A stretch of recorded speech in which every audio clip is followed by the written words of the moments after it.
Ready to move in premium triplex villas at Kollur APR projects. వాలంటీర్కు ఒకటే కోరుతున్నా, నిన్నటి నుంచి వైసీపీ సైన్యం వాలంటీర్లు అనుకున్నారు.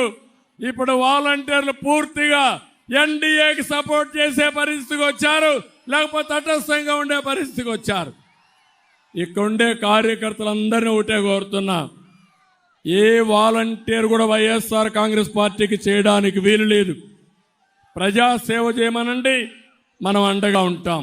రాష్ట్రం కోసం పనిచేయమనండి, మనం సహకరిస్తాం. రాజకీయం చేస్తే, వైసీపీకి పనిచేస్తే మాత్రం ఎవరిని వదిలిపెట్టాం. అది మంచిది కాదు. ఇప్పుడు జగన్మోహన్ రెడ్డి ఎంత దుర్మార్గుడు అంటే, వాలంటీర్స్ పైన రాజకీయం చేస్తూ నేనేదో వాలంటీర్ వ్యవస్థ పెట్టాను, చంద్రబాబు నాయుడు దాన్ని ఆమోదించాడు అంటే నా పరిపాలన బాగుందన్నాడు. జగన్మోహన్ రెడ్డి, నీ మారిగా విధ్వంసం నేను చెయ్యను.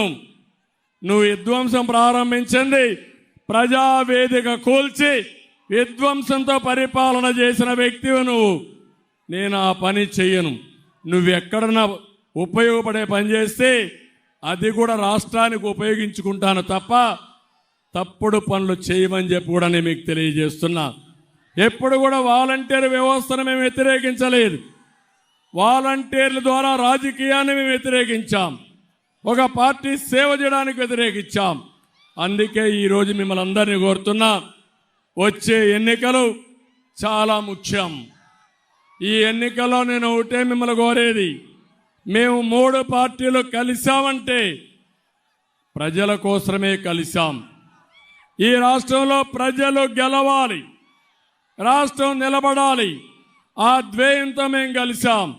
ఈరోజు నిడదవోలు చూసాం. మొదటి రోజు మా ఇద్దరి యొక్క రోడ్ షో, ఒక రోడ్ షోకే అదిరిపోయింది. రేపు రాబోయే రోజుల్లో 3 పార్టీలు కలిసి మేము మీటింగ్లు పెట్టడం మొదలు పెడితే రోజు రోజుకి స్పీడ్ పెరుగుతుంది. ఆ దెబ్బకి వైఎస్ఆర్ కాంగ్రెస్ పార్టీ కొట్టుకొని పోవడం ఖాయమని చెప్పి మరొకసారి తెలియజేసుకుంటూ, ఇక్కడ ఒక్క విషయం కూడా చెప్పాలి. శేషారావు గారు తెలుగుదేశం పార్టీకి చాలా బాగా పనిచేసిన నాయకుడు. పార్టీ వ్యవహారాలన్నీ భుజస్కంధాలపైన వేసుకుని ఎప్పటికప్పుడు సమర్థవంతంగా పనిచేయడమే కాకుండా సిన్సియర్గా పనిచేసిన నాయకుడు. ఎప్పుడైతే పొత్తులు వచ్చిన తర్వాత మేము కొంతమంది నాయకుల్ని ఇచ్చేసినప్పుడు మేమిద్దరం కూడా ఆలోచించాం, పవన్ కళ్యాణ్ గారు మేము ఆలోచించాం. అయితే అకామిడేషన్లో తప్పని పరిస్థితి వచ్చి ఈరోజు దుర్గేశం గారు ఇక్కడ ఎమ్మెల్యేగా నిలబడ్డారు.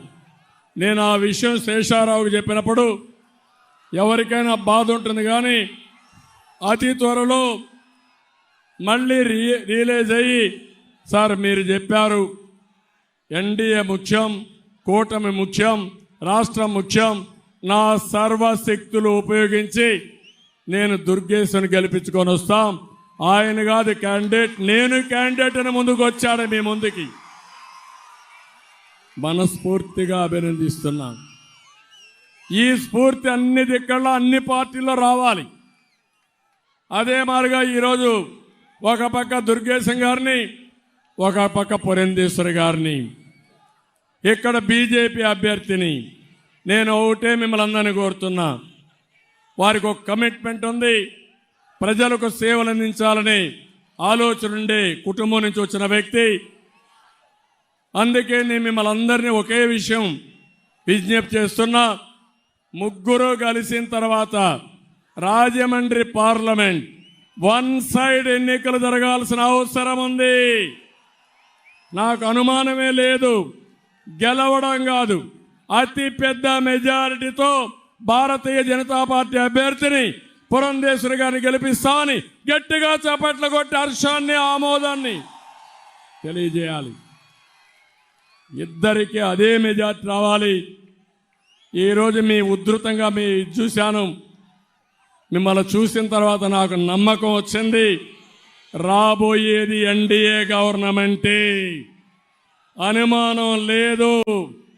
రోజు రోజుకి ఇంకా బ్రహ్మాండంగా ముందుకు పోయే అవకాశం వస్తుంది. మరొక్కసారి పవన్ కళ్యాణ్ గారి త్యాగాలు,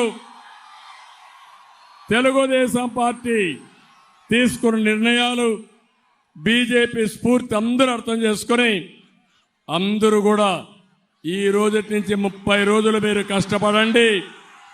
ఆ తర్వాత ఏం చేయాలో చేసి మీ రుణం తీర్చుకుంటామని చెప్పి తెలియజేసుకుంటూ, ఇక్కడ చాలా సమస్యలు ఉన్నాయి. ఇప్పుడే శేషారావు గారు చెప్తున్నారు, భవన నిర్మాణ కార్మికులకైతే చాలా ఇబ్బందుల్లో ఉన్నారు. ఇసుక మొనోపలి చేసి, ఇసుక మాఫియా తయారు చేసి 1000 రూపాయలు అమ్మే ట్రాక్టర్ ఇసుక 5000 చేసిన దుర్మార్గుడు ఈ జగన్మోహన్ రెడ్డి. ఇసుక అయిపోయిందనుకుంటే భారతీయ సిమెంట్ పెట్టి, సిమెంట్ రోడ్లు సిండికేట్ పెట్టి సిమెంట్ మొత్తం ధరలు విపరీతంగా పెంచేశాడు. ఇంకో పక్క స్టీల్ రేట్లు పెరిగాయి.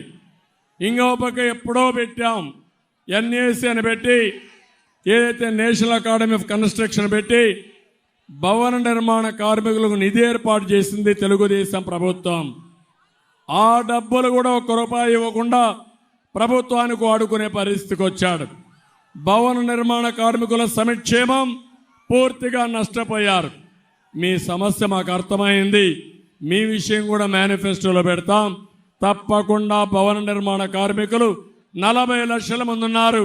మిమ్మల్ని ఆదుకునే బాధ్యత తీసుకుంటామని మరొక్కసారి హామీ ఇస్తూ, ఒక్క భవన నిర్మాణ కార్మికులే కాదు, అందరికీ న్యాయం చేయడం మా బాధ్యత, మా ఆలోచన. ప్రతి ఒక్కరికి న్యాయం చేస్తామని మరొకసారి తెలియజేసుకుంటూ సెలవు తీసుకుంటున్నాను. జై హింద్.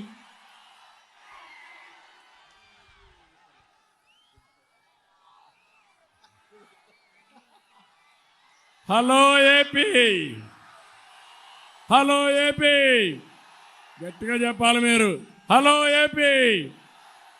ఇది పవన్ కళ్యాణ్ గారి యొక్క ఒక మాటలో చెప్పాలంటే, ఎక్కడ పోయినా నిద్రావస్థలో ఉండే సమాజాన్ని నిద్ర లేపడానికి, నిద్ర లేస్తేనే హలో ఏపీ అనే మాట ప్రతి ఒక్కరూ మాట్లాడాల్సిన అవసరం ఉంది. 30 రోజులు గుడ్ మార్నింగ్ కాదు, hello AP, hello AP, hello AP, hello AP. శభాష్, గుడ్. నమస్కారం, ధన్యవాదాలు. ఇప్పుడు 3 పార్టీలు కూడా Janasena, Janasena, Janasena, Bharatiya Janata party, Bharatiya Janata party, Bharatiya Janata party, Telugu Desam, Telugu Desam, Telugu Desam. NTR అమరాయ్, NTR, NTR, NTR. Suman టీవీలో మీ పర్సనల్ అండ్ బిజినెస్ ప్రమోషన్స్ కోసం కింది నెంబర్కి కాంటాక్ట్ చేయండి.